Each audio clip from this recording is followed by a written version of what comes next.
Dahil kahapon ay sinurprise na kami ni Mama sa birthday ni Zion at pumunta siya dito sa city. Kaya napagdesisyonan namin na igala siya sa Santo Niño de Cebu. Para kahit minsan ay makapagpasalamat tayo sa mga blessings na dumating sa ating buhay.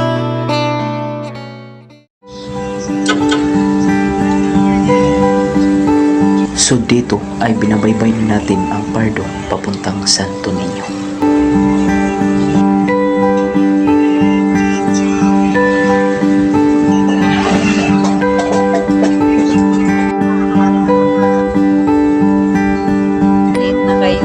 Hindi naman gaanong malayo pero papasok tayo sa Cebu City, yung main city talaga ng Cebu. Ang truck may dilig, kumatagas. Unang sa ang truck dato ba nga niya, sukto niya, 3.5 meter mo daw. Sukto niya.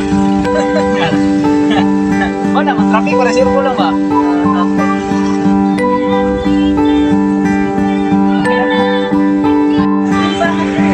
So dito ay narating na namin ang Santo Niño.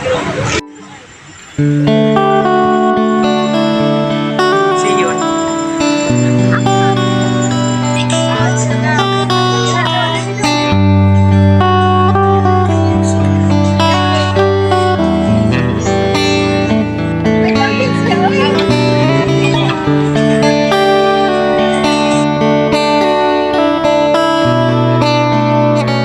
Ate.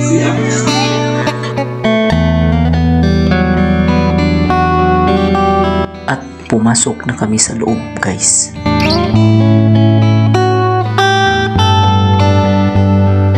At nag-alay ng dasal pasasalamat sa lahat ng blessings na dumating sa buhay. At pagkatapos ay lumabas na rin kami at hindi na rin kami nagtagal. At napagdesisyonan namin na igala si Mama sa bahay ng sister ko.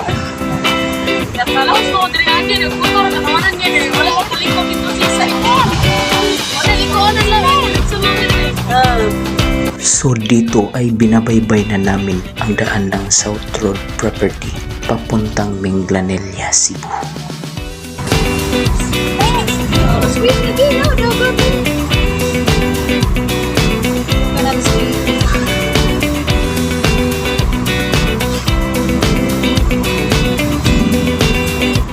At dito makikita ang Eastern Seaside na isa rin sa pinakamalaking mall sa Pilipinas. So yun, pero man, ginaturo dito siya gamay kayo, gamay siya. Hindi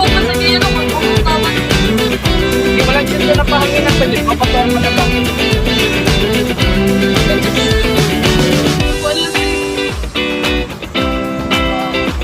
Ato ko na to try pahanginan man na kay 20 man.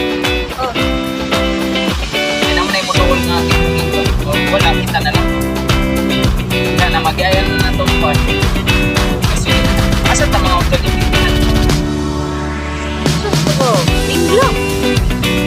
So dahil 5 PM na at nasanay ang aming tiyan na kumain ng 5 PM kaya napagdesisyon na namin na bumili muna ng shawarma. So guys, sa amin sa Lilam ha, Lilam shawarma. Si Mami oh.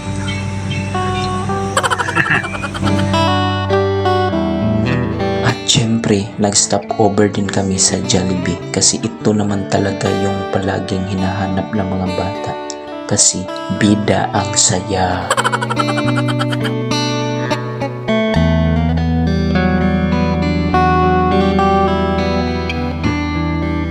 At kahit nasa Jollibee kami ay baon rin namin ang Lilam. So habang kumakain sila ng Jollibee ay kumakain din kami ng Lilam shawarma.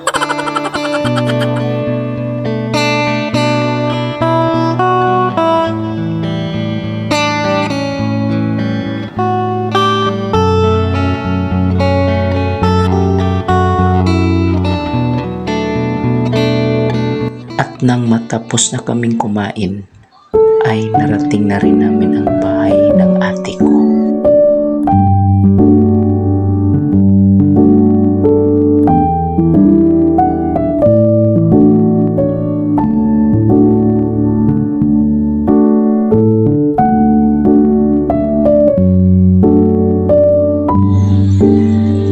Nindot ra diri ma.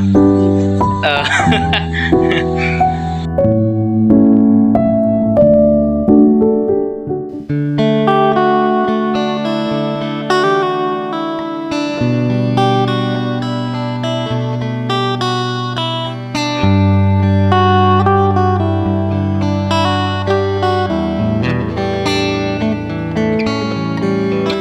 At na-enjoy naman si Mama at si Mariel sa view na nakikita nila. At hindi naman kami nagtagal pero inayos ko pa yung gulong. Pinalitan ko ng gulong, yung original na gulong. At So kinabukasan, yo guys, yung gabi guys ay pupunta kami sa bahay ng sister ko. So kahapon, gumala kami kasama yung mama ng asawa ko doon sa Santo Niño at pumunta rin kami sa bahay ng sister ko. So dahil related sa work guys, kaya araw-araw akong pupunta sa bahay ng sister ko. So let's go guys.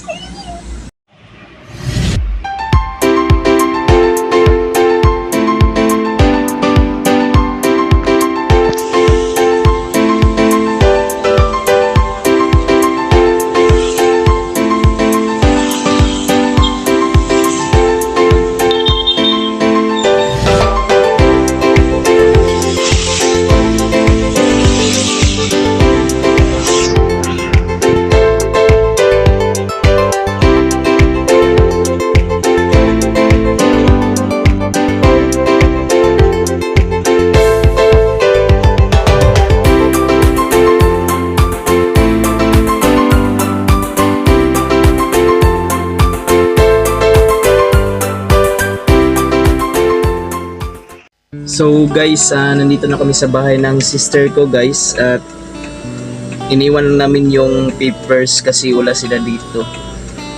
Pumunta sila ng airport at kinuha yung nakakatulong talagang DE64B guys, hindi na tayo mabubasa sa ulan. So let's go guys.